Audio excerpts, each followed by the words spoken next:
In and have a seat.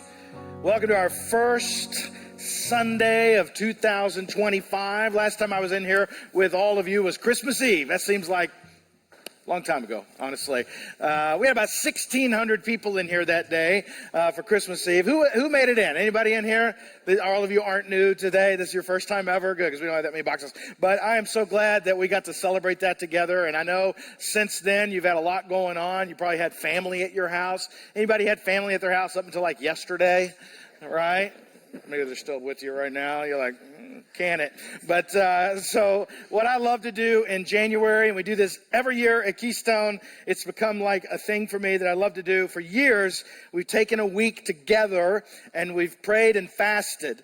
And all of you know what I'm going to preach on today. It should be no surprise at this point. For the most part, it's exactly the same sermon, and that's okay, guys. How many have watched Lord of the Rings more than once? It's okay. It's all right. And so for years, in preparation for that, I've said I want to teach on it so that we can be ready for it. And so technically, we're starting next Sunday, the 12th. That's when we're going to really, as a corporate church, Montgomeryville, say we want to fast that week.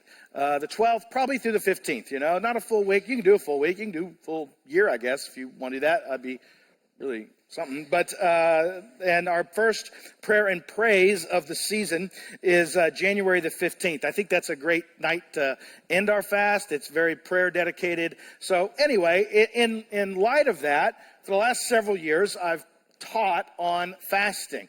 In fact, I went through my records. I looked. This is the 6th time that I've preached this sermon. I've actually preached it more than that because we do 2 and 3 services. So I've probably preached this 20 times. Out of curiosity, who has heard this fasting sermon before? Okay, great, awesome, glad you're here. We grew by about 200 people last year. So there's a high likelihood that some of you don't know about this because but those of you that have heard it, you know exactly what I'm going to say. We don't grow in fasting by knowing we should fast. How do we grow in it? By doing it. And so what we want to do is every year talk about it and challenge ourselves to do it. To be very clear, I am not the one challenging you to fast. I'm going to give you some opportunities. I'm going to tell you what we should do together. But Mark is not the one challenging you. You're not fasting to spend time with me. You're fasting to spend time with God. He is the one setting out the challenge. I am going to challenge you to listen, to hear God. And what do you think you should do? If you hear God, you should believe God, and then what should you do? You should obey God. So we are going to talk about fasting today. I'm going to talk about how I fast today. And I know some of you have a right biblical culture that, man, I thought when we fasted we're supposed to be secret or private about it. 100% true. But that doesn't apply to when you're teaching on it. And since I like to teach through experiences I've had and other people have had, I will have to talk about my experiences of fasting. That doesn't mean I'm up here being like, man, I'm so great at this, and all of you, not good. Actually, I'm terrible at it, and that's why I have to do this 6 times over the years. So why do we want to do this as a church? Because the reason we fast as a church is because of this. God is inviting you to spend time with Him. That is the purpose of a fast. There's lots of reasons to fast. Make sure they're about God. God is inviting you to spend time with Him. And I think a fast helps us give God our full attention. He's giving us His full attention all the time. He doesn't need to take a week, okay? He's good at it, but we aren't so good at it. Sometimes we can become distracted. Does anybody get easily distracted? Just raise your hand if you get easily. Who's distracted right now, right? Like there's a person 4 down that's clicking a pen. Why won't they stop? I get it. I am with you. I stay distracted up here. That's why I have to write things out in front of me. So fasting can really help you out with that because what it does is it takes away a lot of distractions. And it allows you to focus on what God has for you for a predetermined period of time. Now, all cards on the table, fasting is a spiritual discipline. In my opinion, it's the most difficult one. Some of you might not think it's difficult. I think you're lying. But whatever, maybe it isn't. I'm not trying to propagate lying, but I'm saying there's other parts of spiritual discipline that we see immediate benefit from. Prayer, right? Like, man, yeah, that's good. I could do that. How about read the Bible, right? Anybody on day 5 of a read through the Bible plan right now? Man, I am. Yesterday morning, dropped Job on me. I was like, I thought it was in Genesis. Then I realized I'm doing a chronological one. Anybody get Job yesterday? I want to see who's doing the same one as me. Okay, me and you. Let's talk. So I'm like, what's that about? By the way, side note, I give all of you permission. Not that I'm the one that needs to give it to you. If you miss a couple days, don't quit, okay? Like, just pick up where you left off. Whether you hit it on December 31st this year or not, don't spend the last week of the year being like, man, where did I go wrong? I'm in Judges, you know? It's like, that's pretty early chronologically. So, like, you don't have to knock out 2,000 pages between Christmas Eve and the 31st. Just pick up where you are. How about this? Going to church. That's fun. That's a discipline. That's a discipline. A lot of people here today. Going to community group. We've got a lot of people that do that, a lot of people that don't. I think that's a spiritual discipline. You should do that. Being generous. It's okay, that's a stretch, but honestly, I get immediate benefit from giving away. Worshiping God. We just did that through music. There's a lot of ways to do it, but we like that. That's a spiritual discipline that we would say, I get into that. It's not saying it's easy, but I get an immediate, like, bonk from it, you know, like a little dopamine blast, you know what I'm saying? Anybody? Or are you still distracted? All right. Fellowshipping with others. That's a discipline. I want to spend time around other believers. Confessing sins. You may say, well, I don't know if that's easy. I agree, but the benefit is immediate. And so how about evangelizing? That's a discipline. Go therefore, right? Make disciples. That's something, it's not easy, but I get the benefit. Serving. We had a lot of people that serve in this church. There's this immediate sort of like, I see what I did. It's like mowing grass, you know. I can mow a strip, turn around and go, I did that. You know what I mean? But fasting is like, whoo, man, really? It's long. It's hard. Why isn't it up there with read the Bible and go to church? I got my opinion on that. I think because it's not super fun. Let's all get together and fast. Let's have a fasting night. You know what I mean? Like, pass. You know what I mean? That's like, no. Because it's not easy. It takes time to get benefit from it. But it is mentioned in the Bible quite a bit. In fact, just from a mention standpoint, baptism is mentioned or spoken about 75 times in the Bible. Fasting, more than that. Not much, but more. 77. So it's not like all of you that raised your hand on a read through the Bible, you're like, oh, I just missed that part. No, you didn't miss it. You skipped it, all right? You said that's for them. That's for super spiritual people. So it isn't like that. I think it's because it's so different than other disciplines because you feel it every minute. You feel it in your body. Specifically right here. You know what I mean? Like, oh, still no food? What is going on? It's a form of suffering. It is. And so when God began challenging me to multi-day fast several years ago, really when I came to Keystone 12, 13 years ago, I was like, I'm not doing well with this. And so here was my error in thinking. I thought people that fasted, it was easy because it was super spiritual. And then I would see people fasting because I would know about it. And I would be like, they're so good at it. I want to be like them. Has everybody ever thought that? Like, if I'm fasting for God, then it should be easy. Okay, that was wrong. And so I was wondering, like, why am I making deals with God every night to eat a potato chip, you know? And, like, it shouldn't be that way. And so I went to our senior pastor, John Cope, who started Keystone 20-some years ago. He fasts a lot. And I said, John, here's what I'm dealing with. Can you help me? He's like, sure, what's going on? I was like, well, for starters, I'm hungry all the time. I thought that God would fill me. You know, I kind of thought that. And he's like, I was like, okay, not getting what I want here. I was like, so help me out here. Why is this so difficult for me? And here's what he told me in all his wisdom. I've told you guys this for years. You know it's coming. He looked me in the eye and he said, Mark, 3 words. Fasting is hard. Not what I was looking for. I was hoping he would say, drink apple cider vinegar before 10 a.m. and you won't be hungry the rest of the day. No, there's no secret to this. Fasting is hard. And here's what I learned from that. Here's why. That was so freeing for me because I thought it wasn't supposed to be hard. And so I thought, since I'm doing it, I must be doing it wrong. So every year I tell you, eliminate that lie. Fasting's hard. Suffering's hard. So what are we calling fasting? Technically speaking, the word fasting means to cover your mouth. Why do you think that? You can't get the food in, right? To cover your mouth, abstain from food or go without. I want to apply it for us as a definition. By the way, I love some of you take notes, some of you take pictures of the screen. All these are online at KeystoneMV.church under resources, online notes. Doesn't mean you can't still take pictures of the screen. Some people just like to do that. That's fine too. But they're right there. You can fill them out. You can even email them to yourself. All the notes are right there. But here's our working definition of fasting. I'll read it. I have a screen behind me here. I don't have all those verses memorized all the time, guys. It's on a TV back there. It says, abstaining from food for measured periods of time in order to heighten our hunger for the things of God. So there's a strategic piece to this. Abstaining from food for measured periods of time in order to heighten our hunger for the things of God. So why would we want to do that?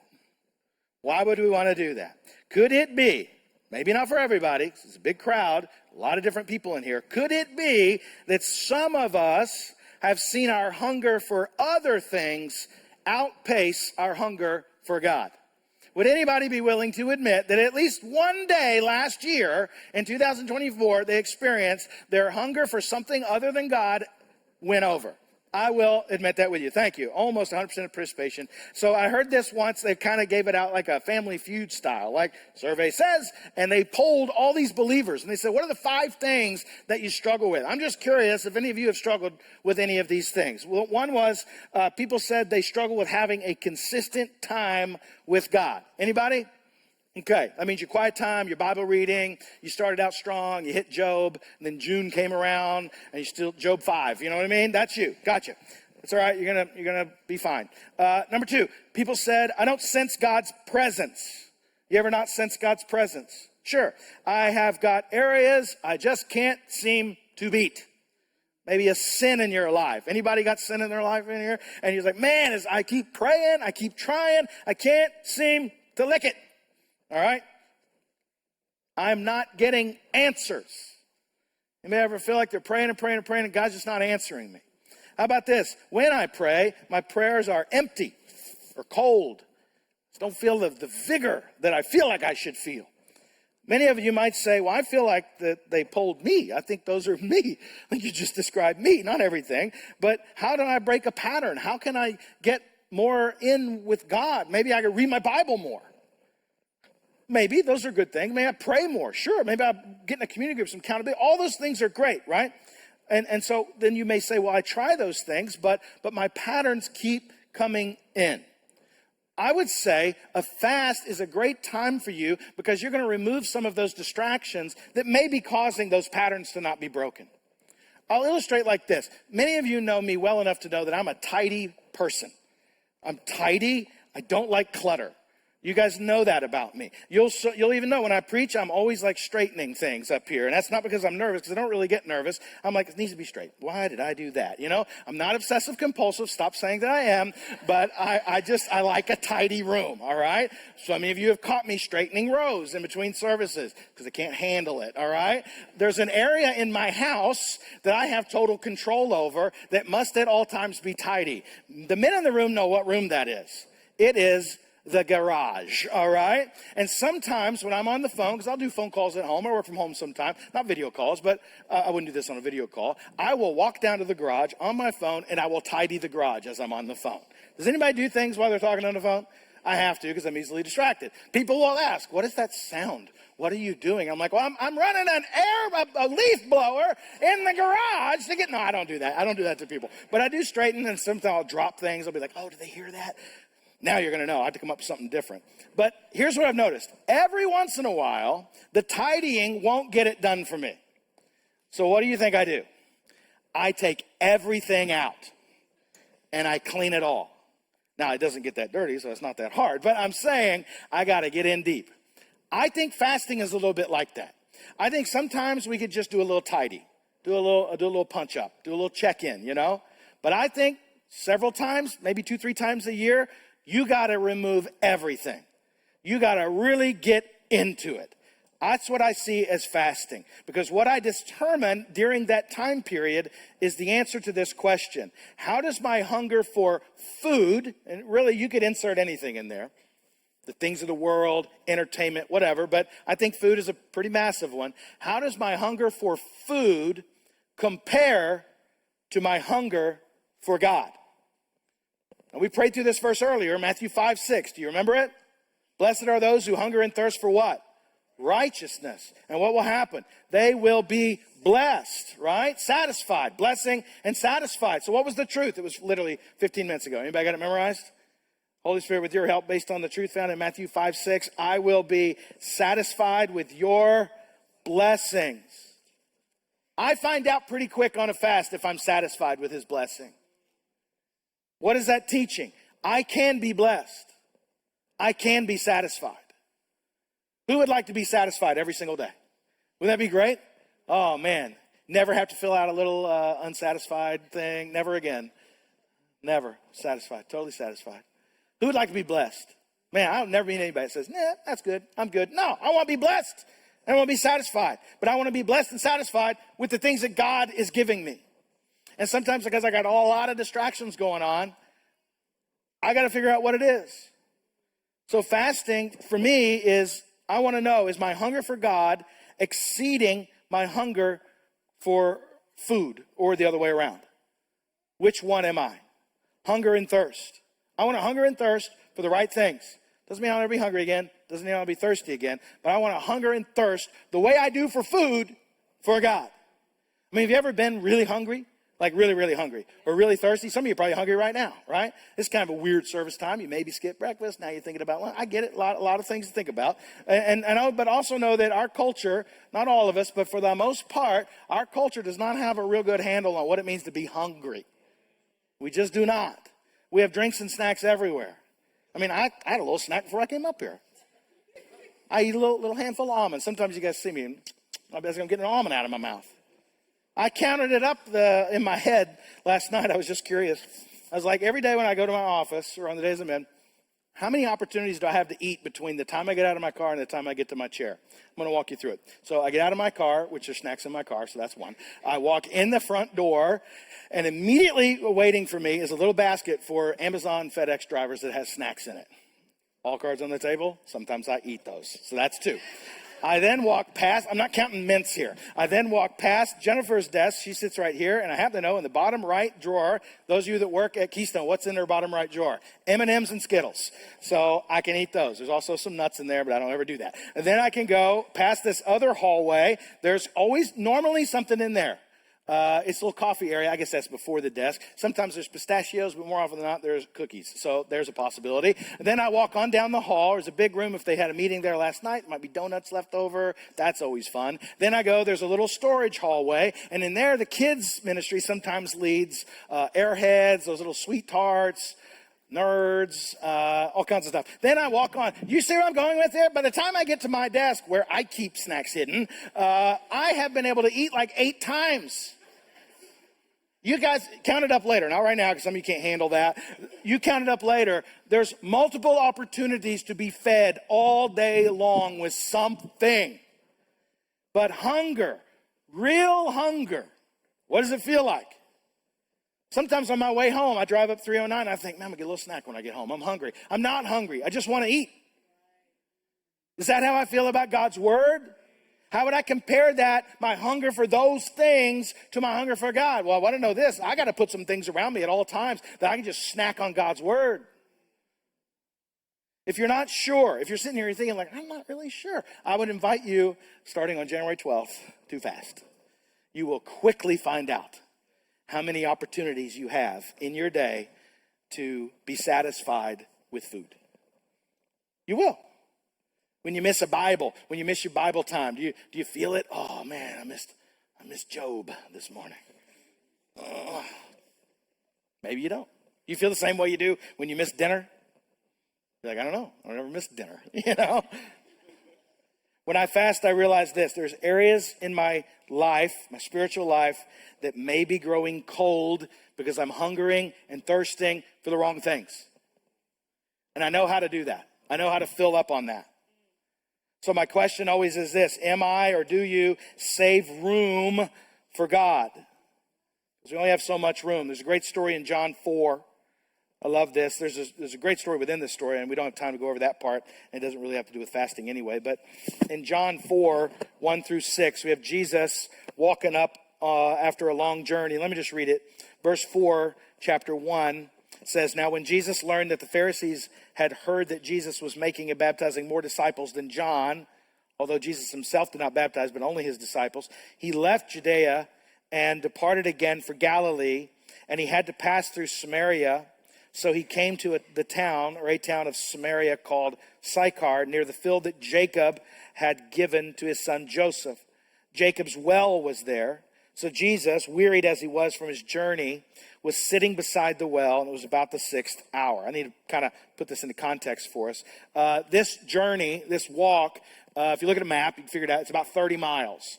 So for those of you that just aren't good at spatial things, that would be like if we all got up right now and walked via I-76, walking, by the way, to the Wells Fargo Center. That's about 30 miles, okay? Anybody want to do that later? You're not going to make kickoff right now. You're slower than you think you are. And so you're going to get there sometime tomorrow. And so when you walk there and you arrive, what is probably on your mind? Food and water. I need something. Well, lucky him, he walks up and there's a well. So we look at verse 7. It says, "A woman from Samaria came to draw water." She's happened to be there, right? Well, not really. It's ordained. And Jesus said to her, "Give me a drink." For his disciples had gone away to the city to buy food. Of course they had. So what we see is fascinating. And we're not going to have time to talk about the lady at the well story. We have time. I'm just not, okay? Because that's for another day. I want you to see what Jesus focuses on. After a 30-mile walk, he finds a friend. Who would be more focused on finding food? If I want to hunger and thirst for the things of God, then maybe I'll say, "God, you'll sustain me. Hey, the disciples went away. They took care of it. I want to find a friend." In fact, let's just vote. Who would be on find a friend team or find a food team? I probably would be on let's get a Coke or something, and then wouldn't it be better to talk to that friend if we were having a Coke or pretzel, something, but not Jesus. He finds a friend. I invite you later to look at what happens. It's an incredible conversation, but he has it long enough that by verse 31, the disciples return and they say, "Rabbi," they're referring to Jesus, "Rabbi, eat." Verse 32, he says to them, "I have food to eat that you don't know about." I'm fascinated by that. Guys, I'm telling you, I study this every year, and every year I hear that phrase, and I'm like, that's mind-boggling to me.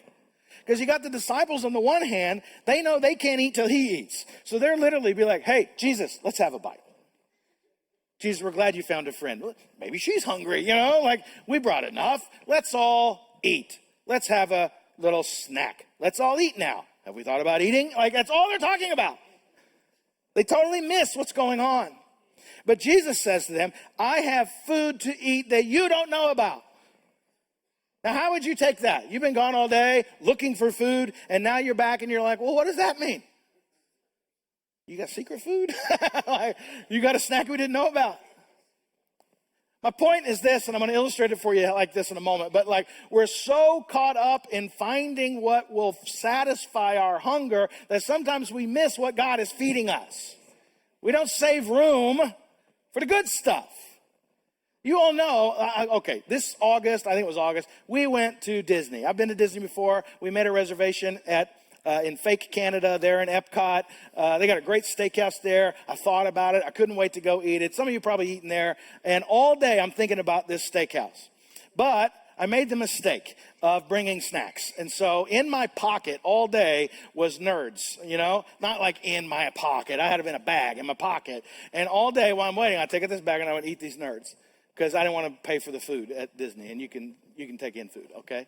If it's in your pockets, secretly. And so I would do that. I would eat that. I don't think you got to be secret about it, but I didn't want anybody knowing I had those. So I think I wanted to share is what it came down to. So all day I'm in line and be like,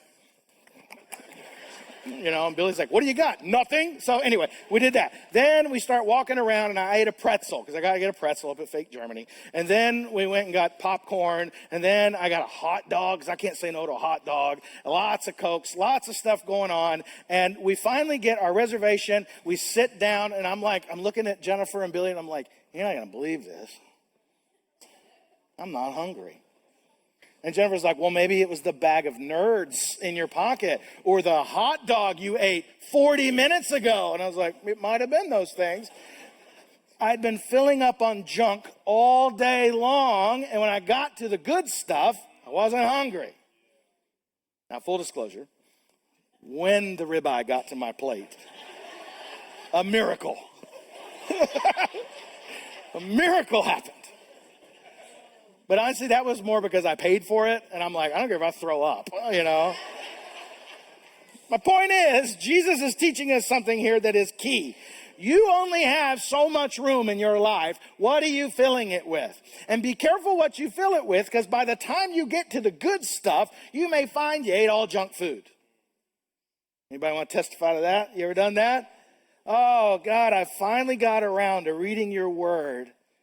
I worked 12 hours. I went and saw a movie. I binge watched it. God, I can't concentrate. Anybody ever blame that on the Lord? Oh, it's just too hard to understand. Well, I don't know. Maybe don't do it last. Do it first. I got all kinds of ways. What are we doing? Filling up on the things that are junk. Jesus would say, I got food you don't even know about.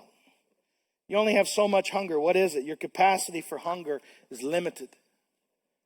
I know in a week you can fill up on a lot of things. You can go to work, you got to go to work, got to make a paycheck. I get that. Provide for your family, do that. That's good. Is that filling you up? Is that satisfying you though? No, it's something we got to do. Entertainment, TV, Netflix, sleep, watching sports, the games you play in, the games your kids play in, phone stuff. Who spends a lot of time on social media? Yeah, it'll be there. Instagram. I got to know where everybody is and what their wedding looked like and what they ate for dinner and what they're going to have. And I'd like to go there someday. I mean, I look at those things. We spend a lot of time eating, breakfast, lunch, dinner, night snack, second snack. We eat like hobbits, you know. It's like, good grief. You realize how much time you spend thinking about food? What are we going to have for lunch? And then at lunch, what are you talking about? What are we going to have for dinner? What are we going to have tomorrow for dinner? I've been around people that plan out meals like weeks in advance. Starbucks, coffee shops, you go there, sports. I know we got a game today at 1 o'clock. Some of you are thinking like, maybe I won't watch today, you know. None of the first strings playing. I don't want to watch that. Still NFL players, by the way. But like, I don't have time for that. Working out. Yeah, I work out. Like all these things. And if you're not careful, you'll fill up your life with all of these things that are good things. They could be good things. And then you'll get to God's word. You'll come into church, you fall asleep, or you'll go to your CG. And I don't have time to go to the CG. Did you fill up on junk? God, why do I not hunger for you? Why am I not hungry? Did you fill up on junk? Verse 33, he gets into it a little more with them. He says, hang on. I have food. 33. So the disciples said to one another, has anyone brought him something to eat? Typical. They think they're just not catching it. And Jesus said to them, verse 34, my food is to do the will of him who sent me and to accomplish his work. He tells them, my food is to do the will of him who sent me and to accomplish his work. Do I hunger for that? Do I hunger for the same things that Jesus hungers for? Find out. Fast. Fast for 24 hours. Fast for 12 hours. Skip lunch and find out.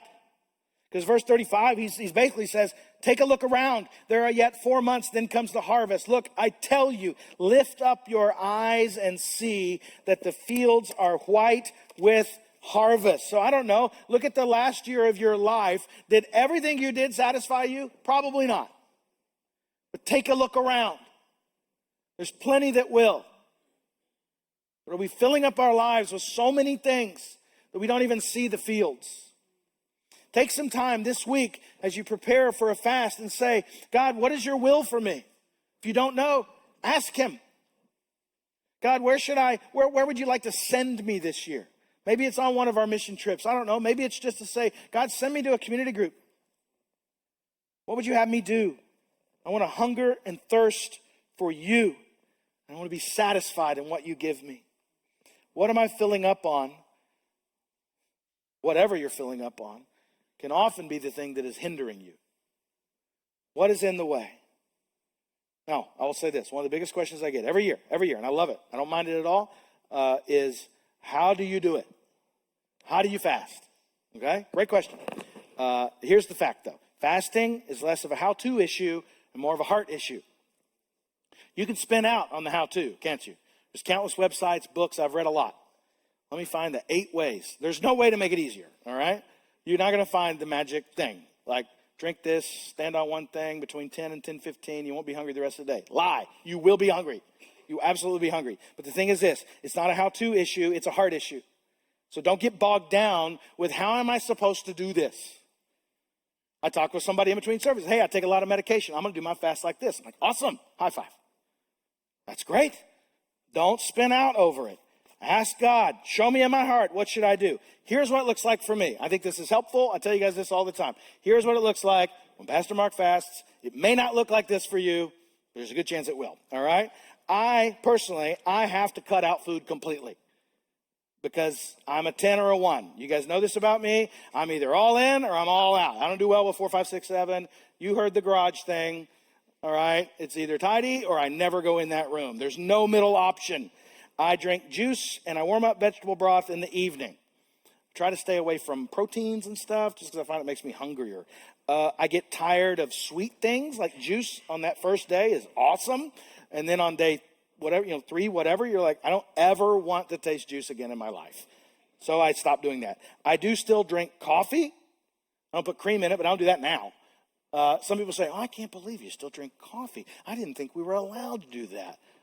Show me that, like do it, drink it. What's it matter? It's your fast, you know what I mean? There's a reason God didn't spell it out for us. He knew we'd obsess over it. Me, I want coffee and everybody around me wants me to have that, So I do it. Some people don't, I do. I do still go work out. I go work out. Listen, I'm not like training to be in the Olympics. This doesn't really affect that. I still get my swim in. I still get my, whatever. It doesn't really hurt me that much. I don't sleep as much. I wake up periodically through the night, but I don't feel unrested in the morning. I don't know how that works. Some of you in the medical field could probably explain it to me. I know what works for me. I'm not looking for an explanation. In the first week of a fast, if I do multiple days, my mind wanders and I tend to talk over people, and I have a difficult time concentrating. Some of you are like, I don't really know that's any different than every day. I know you pretty well. I appreciate you saying that, but it's that times a million, and so that really makes it fun for my family at our house. I have headaches from time to time, so I take ibuprofen. Some people are like, I can't believe you take ibuprofen. Can't the Lord sustain? Yeah, he probably could. And he says, go take an ibuprofen. So that's what I do. I get hungry. That should not be a shocker to anyone. I get hungry when I fast. But seriously, if you do a multiple day fast where you're drinking juice or broth or whatever, some of you can attest to this. After like day 2, 3, you don't get hungry anymore. Not like that. It becomes more of a mental thing. And here's what I mean by mental. You realize how much of your day is spent preparing food, thinking about food, eating food, washing up for food, and all these different things. And so it becomes this mental thing of, what am I going to do with this 25% of my day? And then, if you're the only one fasting in your house, it becomes a real mental thing because you're sitting at a table where everybody else is eating. You would think you'd sit there and be hungry. You're not. You're sitting there and you're bored. And if you do it for many, many more days, you sit there and judge them. You laugh. It is serious. It is a mental game because you start thinking, look at them eating. I'm so good at this. And then you realize the very thing you're trying to destroy in your life, you're creating. That's why you got to pray while you fast. Hear me on that one. I find out almost immediately how hungry I am for the things of God. Sometimes I keep a journal, sometimes I don't. But I always come away with something fresh. I learned self-control, which is a fruit of the Spirit. I want more of that. Every year I do it. I do it throughout the year, but especially in January. I find out that fasting empties you, but it doesn't leave you that way. So why would we do it? If it's hard, it's going to make your head hurt and all these sorts of things, why would I do it then? There's a verse in Zechariah 7. It says, say to all the people of the land and the priests, when you fasted and mourned in the 5th month and in the 7th for these 70 years, was it for me you fasted? Now, I love that last part. Was it for me? Lots of good reasons to fast. I've sat with people many times. They've told me why they're fasting. I'm like, that's so good. Careful that the reason you're fasting is to spend time with God. If your reason for fasting is, well, I'm going to fast until God gives me an answer, be very careful. You can't outweight him. He is an eternal being who's so powerful, and he wants to spend time with you. Imagine if you did that with any of your friends. I'm only spending time with you until you tell me what I need to hear. Then I'm out. You will blow your whole deal if that's what you're doing. It is time to spend with God. So, some of you, you're going to say, I want to do a normal fast. I want to abstain from food, predetermined amount of time. Great. Maybe take a day, all day, breakfast, lunch, dinner, whatever you want. Just pick one and do it. Some of you say, I want to do a Daniel fast. That's great. Maybe you can do a Daniel fast. I cannot, because I obsess over what I can eat and what I can't eat. I spend more. I think about food more on that. Because then I'm like, well, I'm reading labels and all this sort of thing. I got to be all in or all out. A couple years ago, I did a Daniel fast. I became the Pharisee of Pharisees on that. Oh, my goodness. I rationalized I could eat corn. Then that meant Tostitos. And I was like, salsa's a vegetable. And so it was like the wheels came off. The wheels came off when I started eating guacamole every single. I think I gained like 8 pounds. All guacamole for me. But some of you can do it. You're not like me. You can do it. You should do it. Corporate fast, that's what we're doing. I say, hey, let's all do something between January 12th, January 15th. You may go longer, you may go, it doesn't matter. I'm just saying, like, really key in on those days. Don't overcomplicate this. Just say, God, what are you calling me to do? We're going to ask him in a minute. And then do it. You may be like the gentleman that told me, like, hey, I do this. I'm in this state medically. I can't do that. Great. That's great. Do what God is calling you to do. It's not competition. It's not, oh, I'm more spiritual than you because I do it like this. No, you're not. No, you're not. What am I really after is to spend time with God. So pick one and do it. Why would I want to spend time with God? Because Psalm 84:10 says this about spending time with God. It's a day in your courts is better than 1,000 elsewhere. I'd rather be a doorkeeper in the house of my God than dwell in the tents of wickedness. So if I got to put a little suffering in my life to spend time with God, that's better than staying at the 5-star hotel the rest of the year. For the Lord is a sun and a shield. The Lord bestows favor and honor. No good thing does he withhold from those who walk uprightly. So if I'm going to fast and seek and hunger and thirst for righteousness, then I will be blessed and satisfied. That's why I want to do it. As our worship team comes up, I want to pray with you. I want to pray all together. So, Father, thank you so much for the power of the gospel, the good news for your presence today. And we ask, God, that you would minister to us right now in a way that will be life-giving and life-transforming, that whatever you tell us, we would see it exactly how you want us to see it. So as you're praying right now, maybe you're watching online, you can pray.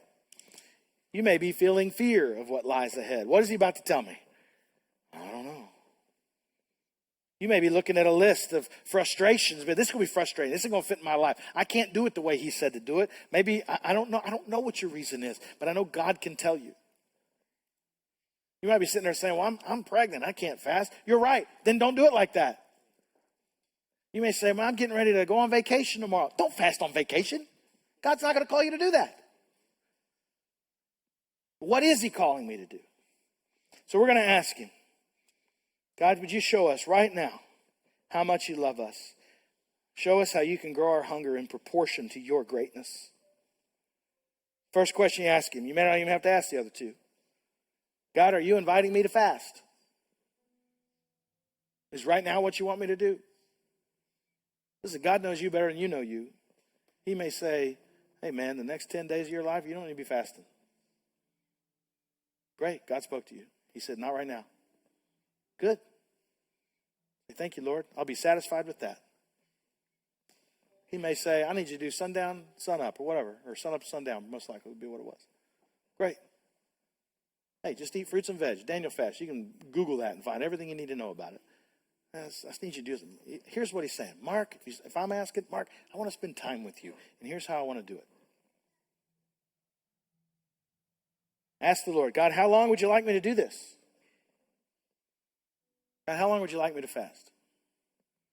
See, why is that important? Because if God tells you to do it, you can do it. Doesn't mean it'll be easy. Doesn't mean it won't be suffering. It will be. But he's the one behind it. If you've never fasted before, it's unlikely God's going to say 60 days. Because he knows you. Number 3.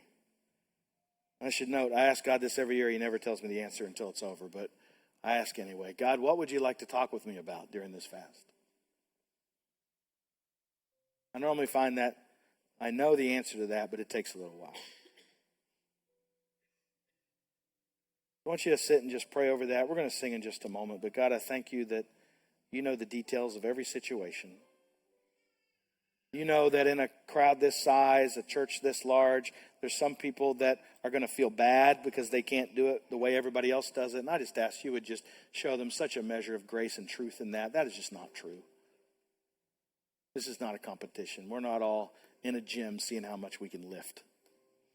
If anything, we're not lifting anything. So God, call us to what you would like. Show us how you'd like to do it. Help us hear you, believe you, and obey you.